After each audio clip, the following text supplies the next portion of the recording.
शुक्रार 26 जुलय सांत जोकीम आनी आना परब मुखेल वळ ह्या फुडें ती आपले वायट काळजाचें धारुणय प्रमाणे चलची नात।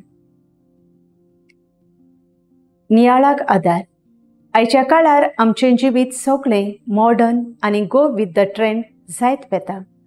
आमकां जिवितान सगळें सोंपेपणी मेळूंक आमी तजवीज करता।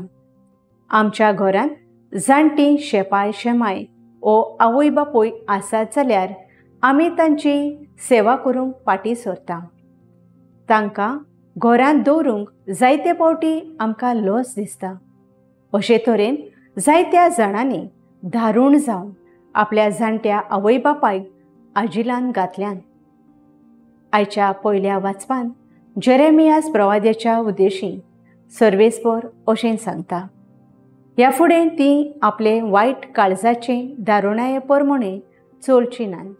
तशेंच शुभ वर्तमानान जेजू ओंबियाचे वापरेचो अर्थ आपल्या शिसांक सांगून म्हणटा, बरें जमनीर ओंपलां तें उतर आयकतात आनी समजतात तीं मनशां।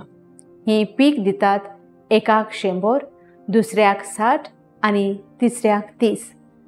आयज आमी भाग्यवंत जोकीम आनी आनाची परब समरमता। ती आपल्या जिवितान सदांच खालती रावली। दुसऱ्या सवें ताणीं केन्नाच धारुणाय दाखयली ना, भलतेंच जाल्यार दुसऱ्यांक ती आदाराची जाली।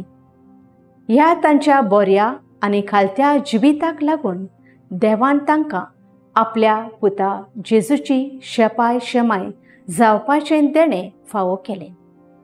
कोणीय संकश्टांत सांपडटा तेन्ना आमी खालती जावन तांकां आदार करूंक फुडें सरुया।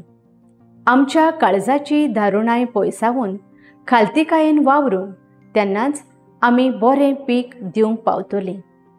म्हजो थाराव धारुणाय पयसावून आनी दुसऱ्या सवें खालतीकायेन जिवंक हांव सदांच तजवीज करतलीं।